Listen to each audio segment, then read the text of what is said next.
The Honourable Governor of the Central Province. Mr. Speaker, I present the National Capital District Commission Amendment Bill 2021. Clerk. The bill for an act to amend the National Capital District Commission Act 2001 and for related purposes. Governor.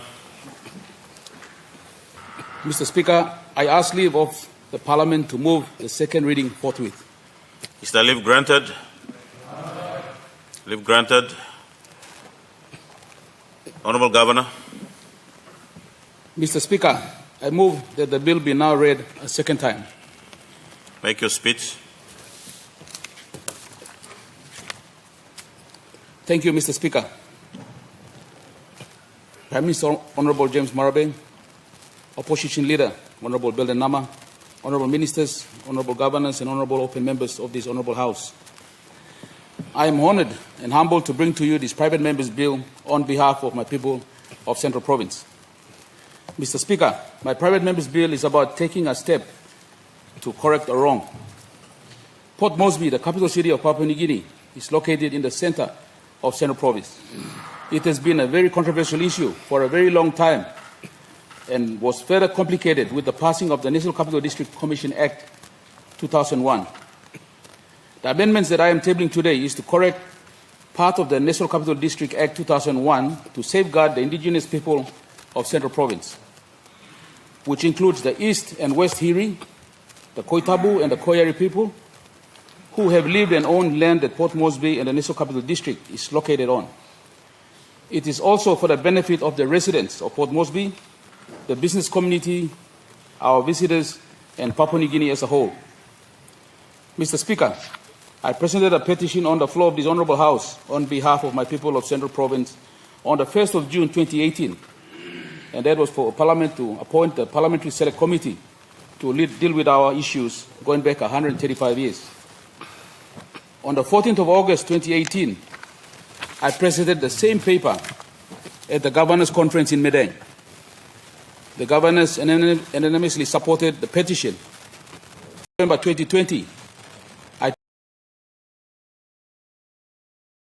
and the Central Province, again in the Central Provincial Assembly, and the Central Province Assembly members voted unanimously to petition Parliament to immediately and with the utmost urgency address our Central Province issues, and that has led to this private member's bill. In 2020, I met with the National Capital District Commission and IRC team to discuss this issue, but nothing came out of these meetings.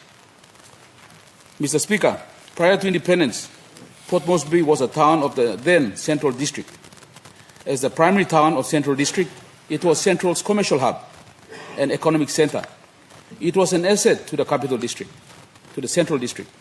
However, following the annexing of Port Moresby town in Port Moresby City and deeming it the National Capital District, no compensation or alternate asset was given to Central Province for its loss. Mr. Speaker, since then Port Moresby has become the crown jewel of Papua New Guinea. Not only does it seat the national government, it also houses most of the commercial activity that happens in the country. It is now the most significant asset belonging to Papua New Guinea. Central Province gave the greatest gift to the independent state of Papua New Guinea. It gave a hub of commerce that would generate cash flow, business and self-sustaining economy growth for the country. Mr. Speaker, the nation of Papua New Guinea owes a great deal of gratitude to the people of Central Province for this sacrifice and free gift to the nation. It has been given with great cost and sacrifice to my people. Today, we are without our own city. We are forced to coexist and work with fellow Papua New Guineans in the city. And we continue to suffer as the land grabbing continues. Organic law on the boundaries, even beyond the boundaries set by the organic law. Speaker, whilst many provinces have major assets such as mines and plantations that contribute to the nation's pace, and at the same time bring benefits back to the province, Central Province gave Papua New Guinea a self-sustaining city, but enjoys very little of the benefits of this asset. Mr. Speaker, how much more will my people be forced to give to the nation without getting some return for their contribution? The national goals and directive principle number 1, equality and participation, demands that every citizen of this country must have equal opportunity to contribute and to participate in the benefits of development in the country. But for my people, we seem to only contribute but not participate in the benefits of development of this great city. Mr. Speaker, this should change today. As the governor and leader of the people of Central Province, my paramount loyalty is to my people as they mandated me to represent them in the House, in this honorable House, to speak for them and to fight, if I have to, for their rights to be heard and to be treated fairly and equally. Mr. Speaker, over the years, my people have been reduced to almost nothing in terms of human dignity, where we walk around with fear and feel like strangers. My people are harassed, murdered, and raped on our own land and denied our human rights as enshrined in our mother law or our constitution. Mr. Speaker, Central Province has been fighting to be given a fair share of the GST revenue collected in the city since independence and since 2004, where the laws were amended. Mr. Speaker, in addition to the amendments regarding the GST, the bill proposes amendments to the governance structure of the National Capital District Commission. This puts back the power in the proper governing authority, which is the board of the National Capital District Commission, and not in any single member of the board. As a major contributor and stakeholder in the National Capital District, Central Province has the right and standing to introduce this bill to improve the governance of the city of Port Moresby. I will now explain the specific outcomes of the bill. This amended bill is to provide clear demarcation of powers for the board, chairman and manager of the National Capital District Commission, and clarify, remove doubt, and ensure and secure the redistribution of National Capital District GST revenue to Central Provincial Government, the Gulf Provincial Government, and the Motu Koetabu Council. 1. The membership of the Commission. Section 5. The Governor of Central to be included as the National Capital District Commission Commissioner, and representative members to be ex-officio heads of representative groups rather than appointment by the Chair. Section 5(1)(e) is amended by removing the provincial administrator and inserting the Governor as an ex-officio member of the National Capital District Commission. This will add significantly to the voice of the Central Province in the affairs of the National Capital District Commission and in the running of the city. Mr. Speaker, Section 5 of the National Capital District Act will be amended to replace the provincial administrator with the provincial governor as member of the NCDC Commission. The reason being that the provincial administrator is only responsible for the provincial administration. The provincial member or the governor is mandated by the people of Central Province and therefore is more representative of the people of Central Province. This is vital in regard to the land development and expansion of the city boundaries into Central Province land. For example, the Hivaso Physical Planning Area, which is referred to in the amazing Port Moresby Urban Development Plan, starting from Gaire and covers all of Koyari, Banapa Brown, and all the way down to Manu Manu, which is the Hiri district. This Hivaso Physical Plan is a case of encroachment into Central Province. With the Central Province Governor as the chair of the Central Provincial Executive Council and the Central Provincial Assembly, he and the National Capital District Commission can resolve many of these controversies at the board level, rather than going through lengthy and expensive court battles. The amendment also removes the chair's discretion to appoint the members of representing the interest groups under Section 5(1)(d). The current provision allowing for the chair to appoint members increases the risk of cronyism. The amendment will provide for the interest group to be properly represented by recognized leaders from the formal organizations representing these interests.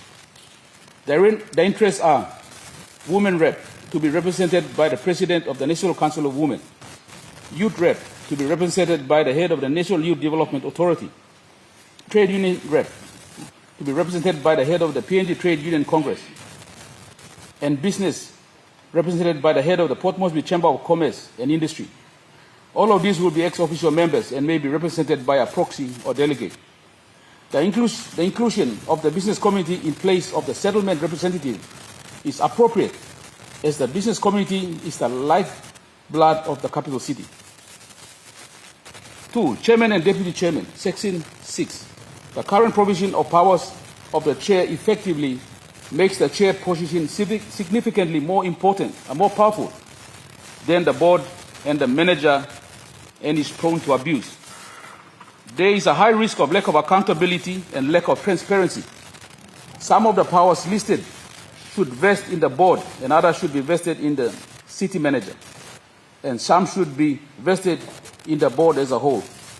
The amendments make clear demarcations of powers between the board and the manager and the chair. This way will improve transparency and accountability, while it's distributing powers appropriately. The chair will have the powers to A, conduct meetings of the commission, and B, on behalf of the commission and at its discretion or at its direction, present recommendations to the national government on matters pertaining to the powers and functions of the commission and other specific powers provided within the Act. Number 3, authentication of documents, and etc.